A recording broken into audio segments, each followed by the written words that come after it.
porque tu vive e reina para sempre. Amém.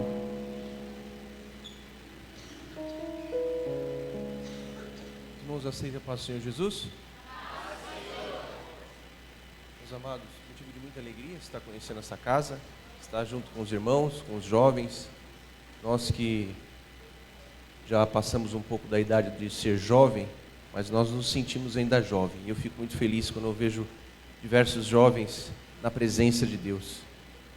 Talvez é a parte da igreja que tem mais dificuldade de se entregar a Deus. Tem tantas opções lá fora, mas quando você vem à casa do Senhor, se entrega a Ele para adorar, é uma festa no céu, você não tem noção.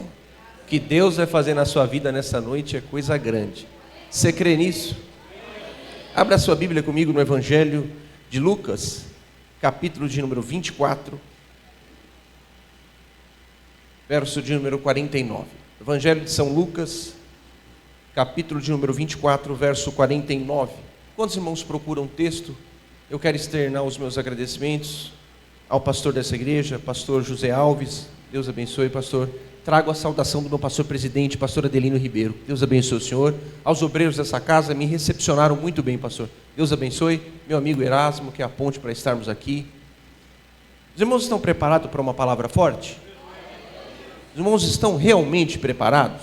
Vamos ver no decorrer da mensagem. Só os irmãos do glória a Deus. Só os irmãos do aleluia. Eita glórias.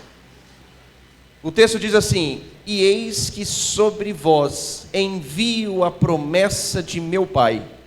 Ficai, porém, na cidade de Jerusalém, até que do alto sejais revestidos de poder.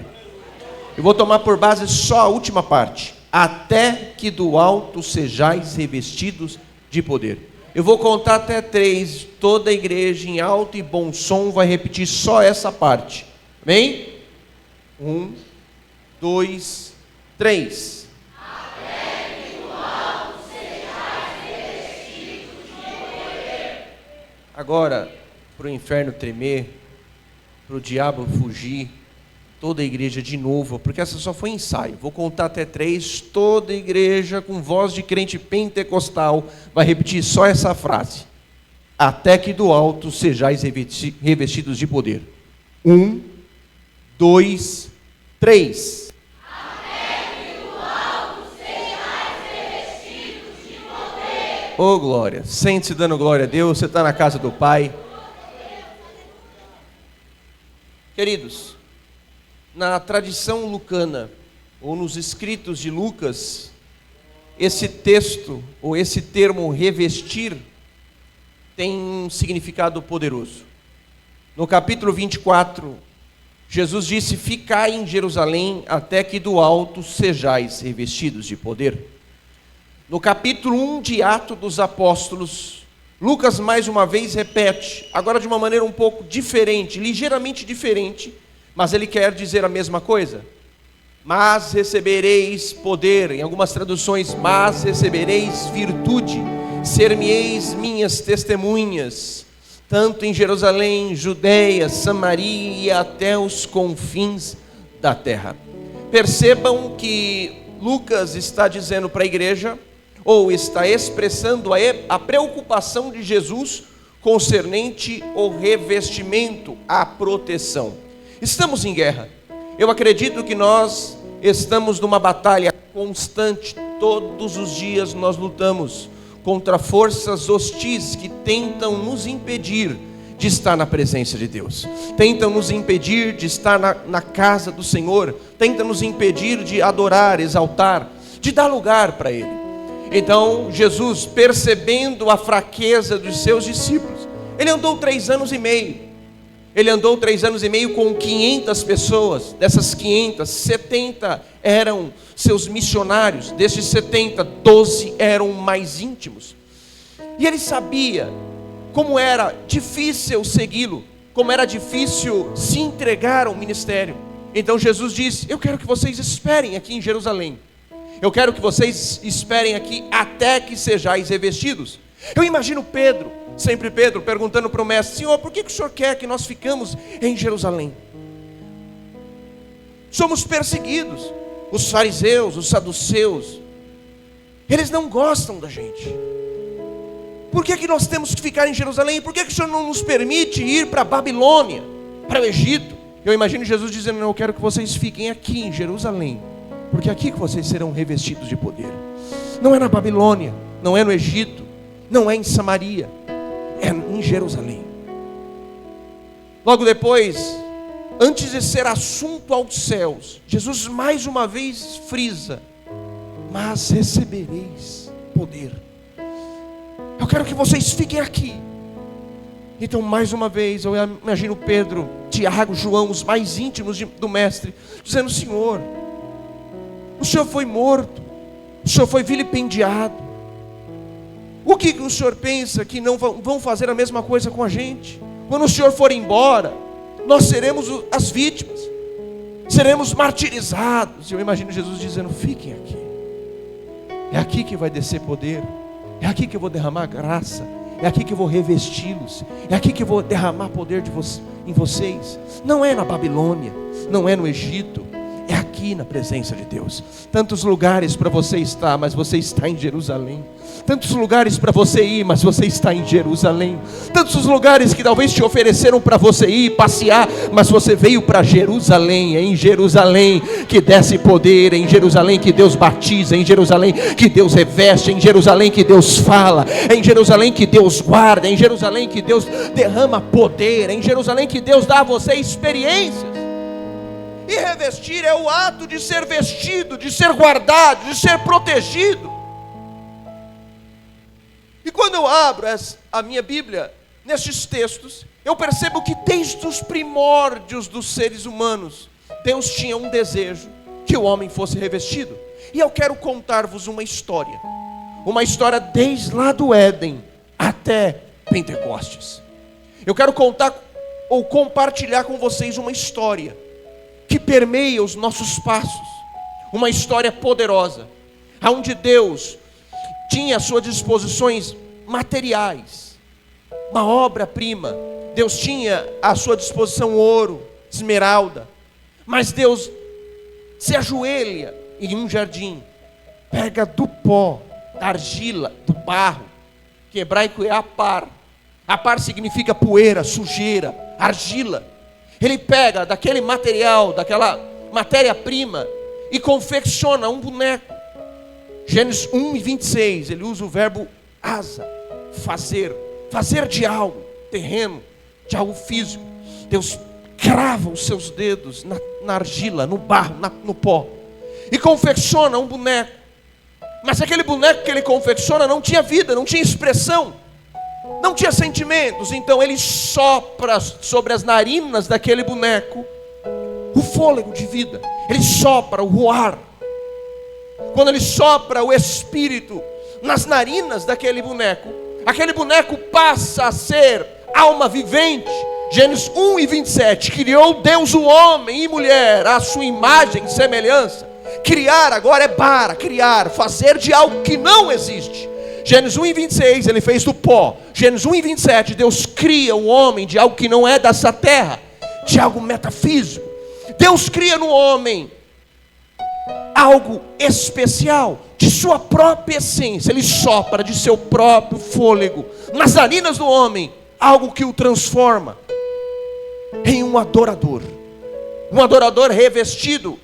E alguém vai dizer: pregador, de onde você tirou que Adão era revestido? É só ler os textos, você verá que ele era imagem e semelhança. Imagem e semelhança no hebraico é tselem demut. Tselem demut significa a sombra e a representação.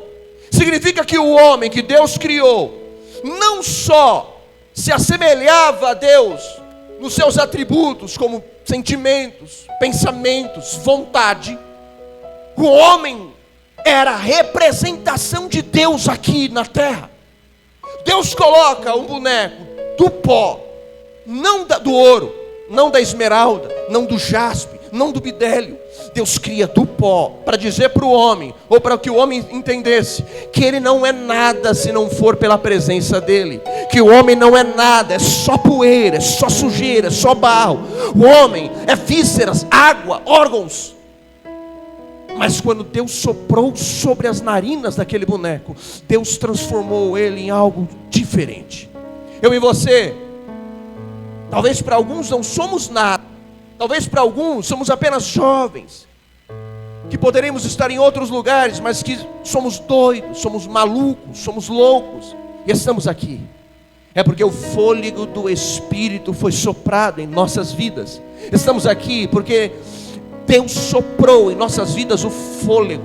É por isso que o salmista, no Salmo de número 151, expressa no verso 6: todo aquele que tem fôlego, louve ao Senhor. Todo aquele que tem o Espírito, louve ao Senhor. Os cultos daquele jardim eram especiais, era um culto maravilhoso. Todos os dias Deus descia dos céus, de seu trono inacessível, e vinha falar com o homem. Se isso não é sinônimo de alguém que era cheio do Espírito Santo, eu não sei mais o que é ser cheio do Espírito Santo. Adão tinha comunhão com Deus. Adão foi o único homem que fez com que Deus colocasse na sua agenda que todos os dias, à tarde, ele desceria para ter um particular. Adão foi o único homem que fez com que Deus fechasse a sua agenda todos os dias para estar com ele. Todos os dias Deus descia naquele jardim e Adão adorava. Eu imagino Adão, quando via o brilho da glória de longe, ele começava a cantar: aleluia, kavod, pá, romim. O que significa isso? Aleluia, glória a Deus. Eu imagino todos os dias Adão adorando, exaltando, bendizendo a Ele, engrandecendo a sua essência, a sua glória. E o diabo espreita. O diabo olhando para ele diz: não, eu tenho que tirar isso. Mas o problema é que Adão era revestido, e quando você é revestido, ninguém pode com você. Quando você é cheio do Espírito, ninguém pode parar você. Quando você tem a graça do Espírito sobre você, o diabo ele não pode. O diabo não pode te derrubar. Ele não pode levantar empecilhos contra você, porque você vai passar por cima. Você está revestido, você está guardado. Então ele ataca naquilo que todos nós temos que tomar cuidado. É quando chegamos em um patamar que parece que o céu se abre só com o abrir de nossa voz. Então o diabo ataca no orgulho. O diabo olha para a mulher e diz para ela: você já comeu do fruto proibido? E a mulher diz: eu não posso. Deus me disse que eu poderia comer de tudo que eu poderia comer, menos deste fruto. E por que você não pode comer? Ora, se eu comer, eu morro. Ele ataca na cosmovisão da mulher, de crescimento, de querer crescer. E alguém vai dizer: onde estava Adão? Adão estava lá. Adão não é nem um santinho. Adão estava do lado da mulher. E mesmo assim, ele deixou a mulher pegar do fruto, comer, e aceita quando ela oferece para ele. Eu imagino ela olhando para ele e dizer: agora é a nossa chance de mudar de vida. Você vai comer e agora você não vai ser apenas um cantor. Você não vai ser apenas um levita. Você não vai ser apenas um tocador. Você não vai ser apenas um jovem na igreja, um simples pregador. Você vai ser igual a Deus. Você vai dominar todas as coisas. Você vai criar o seu próprio universo. Você vai mudar de patamar. Come desse fruto e vamos mudar de vida. Come desse fruto e vamos mudar a nossa visão. Adão come. E ele percebe imediatamente quando come que ele estava nu. Há um sentimento de vergonha, há um sentimento de querer se esconder, algo que ele nunca sentiu, um sentimento ruim.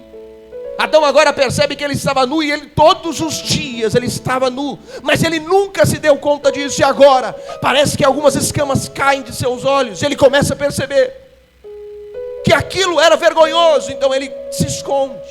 E quando Deus vai descendo no entardecer, como todos os dias, Deus pergunta: Adão, aonde estás? Adão, onde estás? Eu aprendi desde a minha tenra idade que Deus é onisciente, onipresente e onipotente. significa que Deus vê tudo, significa que Deus pode tudo, que Deus está em todo lugar. Como é que Deus vem para o jardim e pergunta: Adão, onde estás? Deus sabia onde Adão estava, mas por que ele pergunta: onde estás? Ele não estava perguntando aonde estava o Adão físico, ele estava perguntando aonde estava o Adão adorador, o Adão que engrandecia a Deus, o Adão que glorificava a Deus todos os dias. Ele estava perguntando: cadê o culto? Cadê a adoração que sempre quando eu entro nesse jardim eu sou recepcionado?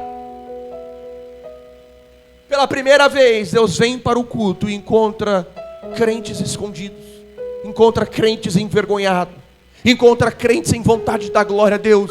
Ele encontra crentes que estão na igreja, mas não conseguem mais adorar e exaltar a Deus, porque problemas particulares são maiores do que o Deus dele, dificuldades particulares são maiores do que o Deus deles, ou porque acredita que não precisa adorar a Deus, gritando, falando glória a Deus, aleluia, que só o ato dele pensar já é uma adoração.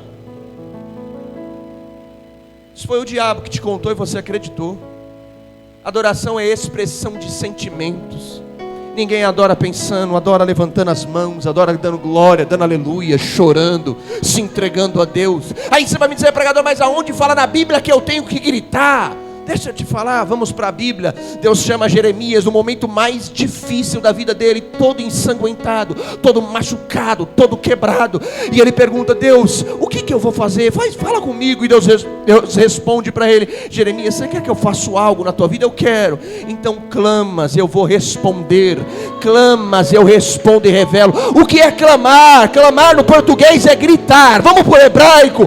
Clamar no hebraico é ruar. Ruar no hebraico significa gritar em alto e bom som. E o que significa ruar no hebraico? Gritar, pregador, etimologicamente significa estragar, desfazer. Estragar e desfazer o que, pregador? Vem comigo para Efésios capítulo 6, quando Paulo fala para os Efésios: revestivos de toda a armadura do Espírito, para suportar as astutas ciladas do diabo ou do inimigo. O que é cilada? Ciladas no grego é metodeia, estratégia. 24 horas por dia o diabo tenta, trama, articula planos para me derrubar, para me enfraquecer você. Pratica lá. No mundo físico é só grito de aleluia e glória a Deus, mas o mundo espiritual, quando você abre a sua boca para dar glória a Deus, aleluia, glorificar o nome dele, você está desfazendo os planos, você está estragando toda a estratégia, todo o plano contra a tua vida. Você não entendeu não?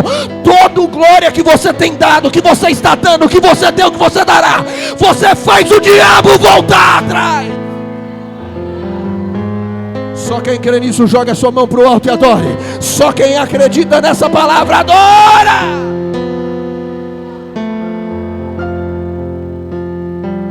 Só que agora, quando Deus chega neste culto, Adão não estava lá. Não tinha glória, não tinha aleluia, não tinha canções. E Deus começa a passear sobre o jardim e pergunta: Adão, onde estás?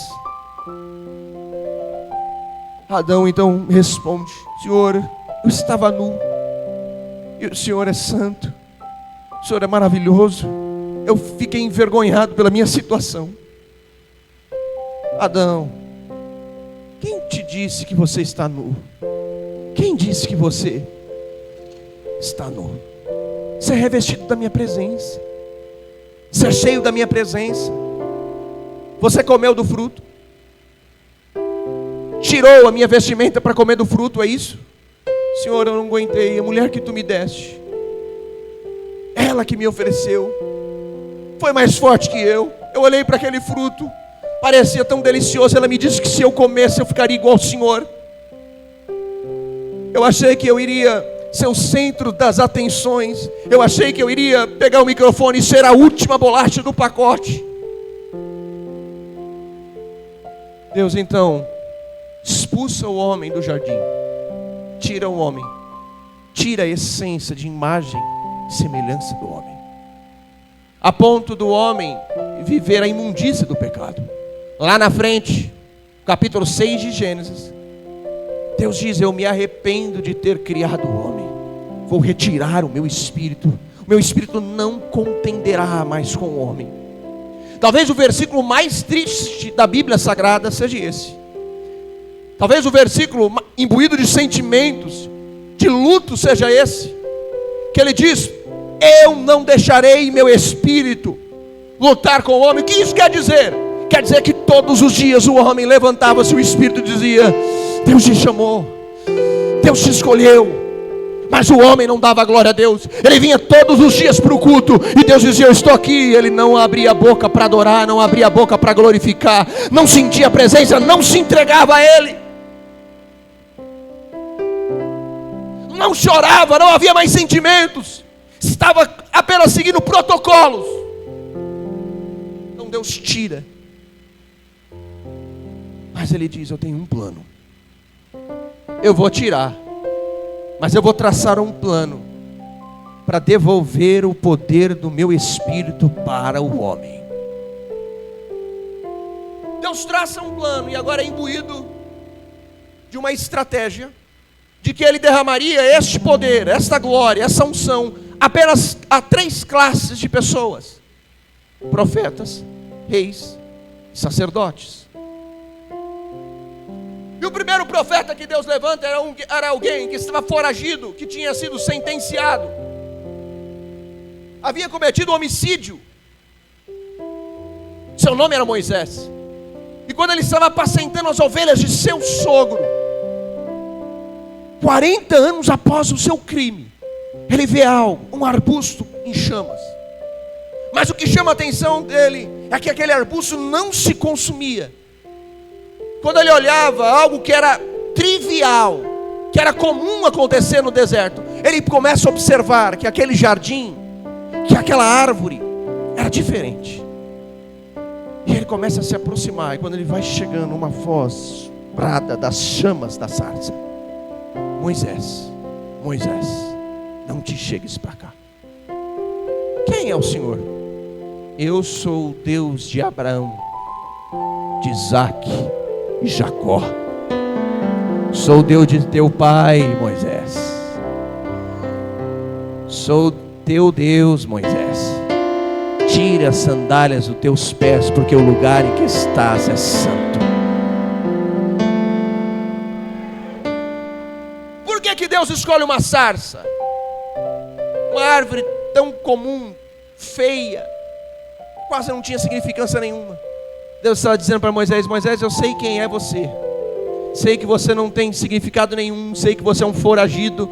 Sei que você talvez para alguns não presta para nada, mas a minha presença vai brilhar sobre a sua vida. O meu brilho, a minha glória, o meu poder vai estar sobre a sua vida e nada vai te acontecer. Enquanto a minha presença bradar, enquanto a minha presença estiver sobre você, nada vai consumir você. A minha glória será visível, a minha glória vai chamar atenção. O que eu vou fazer na tua vida será diferente. Então imagino Moisés perguntando: Deus, por que o Senhor quer que eu tire minhas sandálias? Moisés, eu quero que você tenha contato com este lugar. Eu quero que você tire tudo que te aperta, tudo que te aferrolha, tudo que impede você ter contato com esse solo sagrado, e vem para a minha presença. A palavra sandália no hebraico é naal, que significa aferrolhar, apertar. É por isso que todo judeu, desde esses dias até os dias de hoje, não usa o mesmo número que calça. Por exemplo, se ele calça o número 40, ele compra um sapato de número 41. Se ele calça 41, ele compra o sapato de número 42. Nada pode apertar ele. Tudo que aperta, tudo que ferrolha, impede ele de se concentrar no culto. Nada pode tirar a atenção dele. Nenhuma dor, nenhum incômodo, nenhum aperto, nenhuma luta pode tirar o foco dele na presença dele. Deus está dizendo: tira tudo que te aperta, tudo que te aferrolha. E porque o lugar é santo, e agora eu quero foco, eu quero atenção, porque é aqui que eu vou falar, é aqui que eu vou te revestir, é aqui que eu vou te levantar, é aqui que eu vou te capacitar. Eu tenho algo na tua vida. Eu sei quem é você, Moisés. Eu sei quem é você e eu estou te chamando hoje. Rashi escreve em um dos seus comentários rabínicos dizendo que Deus ficou 7 dias com Moisés no Monte Horebe, que ficou conhecido como Monte Sinai, dizendo: eu estou com você. E Moisés diz: eu não posso, eu sou pesado de língua, Eu sou um homem que é pesado, eu sou um homem sanguinário, eu sou um homem incapaz. Eu, embora seja um ex-general, embora eu cresci na corte do Egito, eu sou incapaz. Levanta outro, Senhor, eu não posso. E Deus dizia para ele: não, eu escolhi você, eu vou mandar você. Senhor, mas eu não posso, manda outro. Não, eu escolhi você, manda meu irmão. Não, eu escolhi você, não é o outro, é você. Mas ele é melhor do que eu, mas eu escolhi você. Mas ele tem teologia, mas eu escolhi você. Mas ele tem faculdade de direito, mas eu escolhi você. Mas ele é doutor, mas eu escolhi você. Mas ele sabe fazer as coisas melhor do que eu, mas eu escolhi você. Ele sabe tocar, ele sabe cantar, ele sabe pregar, ele sabe tudo, eu não sei nada, mas eu escolhi você. Senhor, eu não sei pregar, não sei cantar, não sei tocar, eu não sei fazer nada, mas é você que eu escolhi, é você que eu vou capacitar, é você que eu vou levantar, é você que eu vou usar a terra. Quem foi que te falou que Deus precisa te usar se você tiver um diploma na parede de teologia? Não. Deus precisa que você se entregue. Deus precisa que você adore a Ele, que Ele vai fazer o que Ele quiser com você hoje. O senhor Arão é muito melhor do que eu, ele é muito mais crente do que eu, ele prega desde criança, eu me converti há pouco tempo. Não, mas é você que eu escolhi. Senhor, mas ele está na fila há mais tempo do que eu. E quem foi que te falou que eu trabalho com fila de vez? Moisés, eu inverto a fila se for preciso, eu escolhi você, eu chamei você, não importa se você é o último da fila, Deus te chamou, não chamou? Então ele inverte a fila se for necessário, ele tira o que está na frente para colocar você na frente, ele não trabalha com a ótica humana. Aliás, a visão de Deus é antagônica comparada à visão do homem. O homem escolhe, o homem que chama aquele que aparenta ter capacidades. É assim na política, é assim na empresa, é assim na igreja, mas Deus não, ele escolhe quem Ele quer, não importa quem você seja, Ele escolhe, Ele seleciona. Jesus tinha à sua disposição duas faculdades, Chamai e Hilel. Ele poderia ir lá na porta dessas faculdades e selecionar a dedo os melhores talmudinhos, os melhores discípulos, já formados, já preparados, mas não, ele vai às margens do rio Tiberiades, ou mar da Galileia, chama pessoas que haviam sido reprovadas pela religião judaica e diz: Pedro, eu sei quem é você, eu sei que você foi reprovado lá no bar mitzvah, mas eu te escolhi, eu te vocacionei, Tiago, eu sei quem é você, eu sei que você parece ser tímido, mas é você que eu vou usar. Ei, João, eu sei quem é você. Aleluias.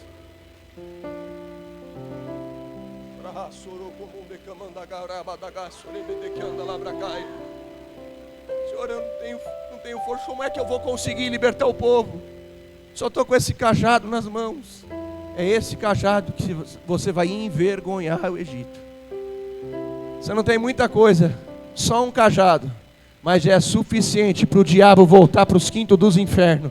Você não tem muita coisa, mas se você tem a palavra de Deus no seu coração, nada vai te resistir. Você não tem muita coisa, mas se você tem a palavra de Deus sobre a tua vida, nada vai resistir a você. Você pode não ter muitas coisas, muitos dotes e talentos, mas se Deus te escolheu, as pequenas coisas nas tuas mãos será suficiente para Deus te usar. Por que você é desse jeito? Por que você grita, pula? Eu fui testemunho de Jeová. Nasci, fui criado, fui treinado, doutrinado por eles. Até os meus 15 anos. Minha mãe pioneira, 16 anos, batendo de porta em porta. Eu era pequeno, minha mãe tomava banho de mangueira das pessoas. E eu saía correndo com ela, sem entender nada. Fui criado nesse ambiente. Jesus foi e me chamou. Enquanto minha mãe zombava da minha avó, que era assembleiana, por ser testemunha de Jeová, minha avó sempre olhava para mim e dizia: Deus tem uma obra na tua vida. Deus te chamou, filho. Deus te escolheu. Deus é com você. Estou orando por você. E eu fui crescendo, e aquilo era motivo de eu tirar o sarro dela. E ela, quando eu ia para a casa dela, ela dizia: hoje você vai para a igreja comigo? Não, vó, eu não vou não. Não quero não, eu quero ficar jogando videogame. E ela dizia: mas você está na minha casa, quem manda sou eu, você vai para a igreja. Ela chegava na congregação, ela dizia: você vai sentar ali. E eu dizia: não, quero sentar com a senhora. Não, você vai sentar ali. E eu não entendi, eu sentava da forma que ela pedia. De repente sentava um irmão, todos os cultos ele sentava no mesmo lugar, era estratégico. Esse irmão era o mais pentecostal da igreja. Você tem uma ideia? Ele fazia barulho para 500 pessoas. Era glória a Deus, aleluia. Imagine um testemunho de Jeová ouvindo isso. Glória a Deus, aleluia. E quando ele entrava no Espírito, ele abria os braços e dava um tapa em mim. Eu dizia, que coisa é essa? Que maluquice é essa? E minha avó dava risada, dizia, aquele irmão é o irmão mais cheio do Espírito Santo da igreja. Ele chora, ele prega, ele planta bananeira, ele pula de um pé só. Eu nunca tinha visto isso. Um dia eu sentei no culto, lá vem o irmão e fala, meu Deus, não senta aqui não senta aqui. Ele foi indo, ele passou por mim e diz, graças a Deus. Aí ele volta, parece que o Espírito Santo cochichou no ouvido dele, ele volta, senta do meu lado, me cumprimenta e começa a falar em línguas estranhas, adorar a Deus, dar lugar para Deus. De repente ele começa a rodopiar com um pé só no meio da igreja. Eu disse, que é isso? Poder de Deus. Poder de Deus nunca espantou ninguém. Poder de Deus atrai as pessoas. Deus me salvou, Deus me tirou. Deus transformou meu pai, que era ateu. Meu pai era ateu, membro de uma torcida organizada, de time de futebol, fanático, que ia nos estádios para brigar. Minha mãe, testemunha de Jeová. Meu pai é pastor, minha mãe é esposa de pastor. Quando Deus quer fazer, não importa quem você seja, de onde você é, Ele vai lá, tira você e traz. Porque Ele é o bom pastor. Deus está dizendo para Moisés, Moisés, eu não preciso de você, eu escolhi você. Se você não quiser, eu levanto outro, mas é você que eu vou levantar e é você que eu vou usar. Senhor, eu tenho escolha? Não tem. Você vai fazer o que eu quero. Senhor, mas eu sou pesado de boca, eu já te disse isso. Tá bom. Quem criou a boca do mudo? Foi o Senhor. Quem fez o mudo falar? Foi o Senhor. Quem criou o idioma? Foi o Senhor. Então vai, porque eu sou com você. Deus levanta Moisés. Moisés não era qualquer profeta. Moisés adquiriu com Deus uma intimidade tão grande com Deus, que um dia Deus olhou para Moisés e disse, Moisés, eu vou matar todo mundo. Deus não se agradou do culto que eles fizeram para ele. Deus disse, eu vou matar todo mundo. Aí Moisés disse, não, Senhor, se o Senhor vai matar eles, então faz o seguinte, tira o meu nome do livro da vida aí. Deus disse, não dá, Moisés, não posso fazer isso. Você é muito santo para fazer isso. Fica, eu não mato eles, eu castigo, mas eu não vou matar, por amor a você. Moisés tinha pouca intimidade com Deus, não é? Um dia ele ora a Deus e pede, Deus, eu preciso de ajuda, eu preciso de auxílio, eu não estou aguentando mais. Então Deus diz, tá bom, Moisés, eu vou fazer o seguinte, eu vou tirar do espírito que está em você e vou derramar sobre 70 anciãos. Você tem noção? Deus diz, eu vou tirar da unção que está em você e vou derramar sobre outras 70 pessoas. Eles serão cheios do meu poder. E você ainda terá poder suficiente para estar na minha presença. Então Moisés diz, tá bom, Senhor. Deus vem, tira e derrama. 70 começam a profetizar. 68, depois que fala em línguas estranhas, depois que profetiza, depois que sente a presença de Deus, para de dar glória a Deus. 2 não. Edade e medade começam a pular e gritar. Continuam o culto. Eles não param. O culto não é só quando o pastor chama. O culto começa de casa. Eu cultuo em casa e venho cultuar aqui no culto. Aqui é só a extensão do culto que começa lá. Não adianta dar glória a Deus aqui e ser outra pessoa lá fora. Aqui é a extensão do que você é lá fora. Você tem que ser crente lá fora e crente aqui dentro. Você tem que dar glória a Deus lá fora e dar glória a Deus aqui dentro. Você tem que adorar a Deus lá fora e adorar a Deus aqui.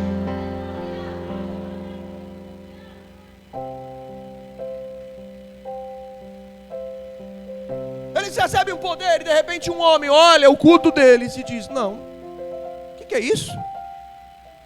Isso está causando escândalo, está causando comoção. O que as pessoas vão dizer da igreja de Israel? Vão falar o quê? Que nós só temos doidos, malucos? Não, ele foi lá falar com Moisés. Quando ele chega para falar com Moisés, tinha um guarda-costa, tinha um auxiliar, um diácono, chamado Josué.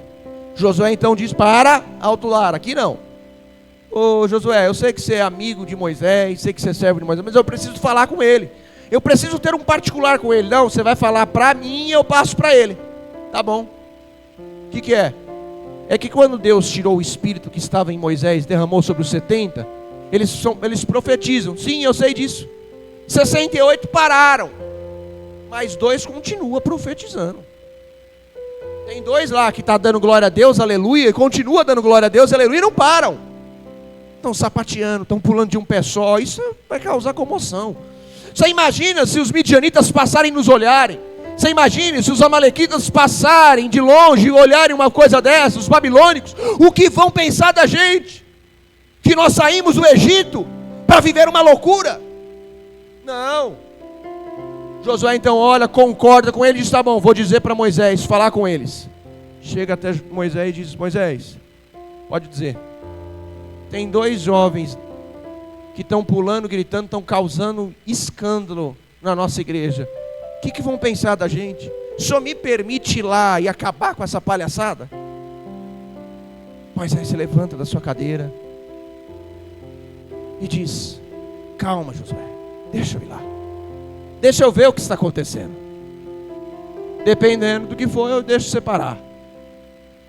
Moisés vai se aproximando e vê lá Eldade e Medade, cheios do Espírito, adorando, exaltando, glorificando ao Senhor, sentindo a presença de Deus, chorando. De repente, Moisés dá um sorriso e olha para Josué e diz: Josué, deixa eles, Senhor, deixe eles. Senhor, mas eles estão... Não, Josué, você não está entendendo. Oxalá que não só os 2, não só os 70, não só eu e você, mas que todo Israel seja cheio do Espírito Santo.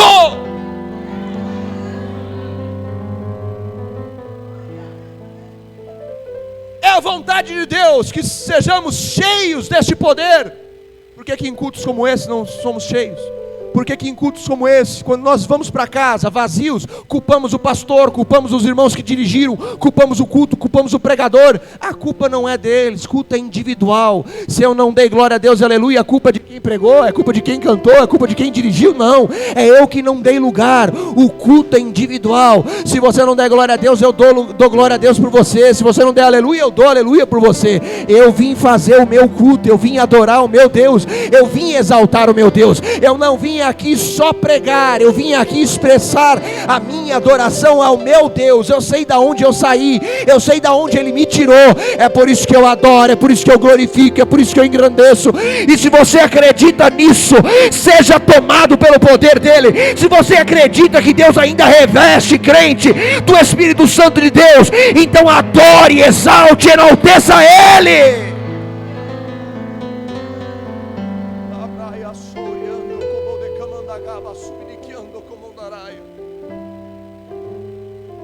Eu precisava falar dos sacerdotes, precisava falar dos reis, até chegar em Atos. Mas deixa eu caminhar com você para Atos. Imagina uma igreja que Jesus acabou de ser assunto ao céu, de ser arrebatado, transladado para o céu. E ele diz: ficai em Jerusalém. 500 pessoas estavam num cenáculo, mas Deus diz: ficai aqui que eu vou revesti-los. No primeiro dia, parece que todo mundo veio com aquela euforia, com aquele entusiasmo, e eles começam a orar. Primeiro dia, nada. Segundo dia, eles achando: não, nesse segundo dia vai acontecer. Nada acontece. Terceiro dia, já não é o mesmo entusiasmo do primeiro e do segundo. Já estão um pouquinho desconfiados, ressabiados. Quarto dia, já não tem mais 500 pessoas. Agora talvez tinha umas 300. Começa a diminuir. E eles oram, buscam, clamam, e nada de acontecer nada. Oitavo dia, quase 120 pessoas. O texto diz que quase 120. Significa que poderia ter 118, 117, 119, não 120. As pessoas começam a sair porque não recebem de imediato. E eles estavam orando, clamando. E enquanto eles oravam a Deus, Jesus estava à direita de Deus, intercedendo. Ele disse: eu irei para o meu Pai e rogarei para Ele derramar o poder do Espírito sobre vocês. Eu irei para o meu Pai e rogarei para Ele derramar a promessa do meu Pai. Eu imagino que enquanto eles estavam na terra orando em Jerusalém, Jesus estava com Deus: Senhor, derrama sobre eles o Espírito. E Deus dizendo: ainda não. Lá na terra eles dizendo: Senhor, derrama sobre nós o teu Espírito. E Jesus no céu dizendo: Senhor, derrama sobre eles o teu Espírito. Deus dizendo: ainda não. Lá na terra a igreja clamando, talvez a oração mais famosa dos judeus: Baruch atah Adonai, Melech ha-Adonai, bendito és tu, Senhor, Rei do universo. Talvez eles estavam clamando, fazendo as suas orações e nada. Mas no 10º dia, enquanto Jesus dizia: Senhor, derrama, e eles lá na terra dizendo: Senhor, derrama, Deus disse: está bom. Foi de repente, e cumprindo-se o dia de Pentecostes, de repente o Espírito desce sobre a igreja, e todos que estavam lá são cheios do Espírito Santo de Deus. Você acredita nisso? Fique de pé.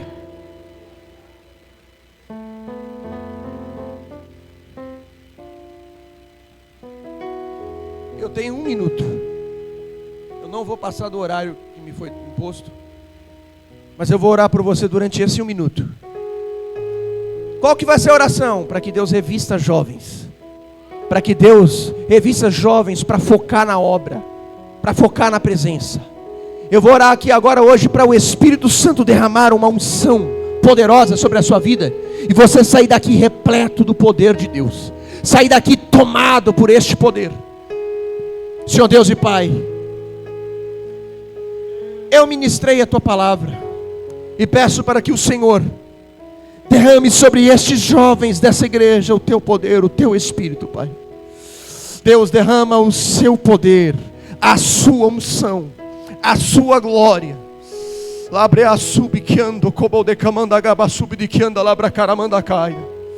Derrama sobre esses jovens a unção, o batismo com o Espírito Santo, o poder do Teu Espírito, a glória do Senhor sobre eles, que eles possam sentir o Teu poder, que eles possam sentir o revestimento. Prepare-os, meu Pai, para essa batalha, para essa guerra, Pai. Deus, em nome de Jesus, Pai, fortaleça a sua juventude, fortaleça essa mocidade, fortaleça esses jovens para estarem na Tua casa. Assim como o apóstolo João diz que os jovens sois fortes, eu profetizo que essa mocidade dessa igreja, Assembleia de Deus em Santo André, é forte, cheia, robusta da presença de Deus. E eu peço agora para o Senhor visitá-los neste momento, derramando sobre eles a Tua presença, ó Pai, em nome de Jesus.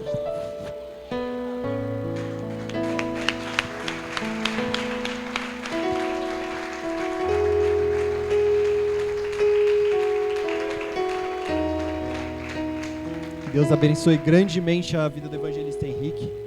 Possa continuar usando ele para falar com jovens, com todos os necessitados da palavra do Senhor. Agradeço pela vida do filho dele que veio acompanhá-lo e retorne a oportunidade para o nosso pastor. Amém? Que Deus leve todos para suas casas, e agradeço a presença de todos aqui. Amém?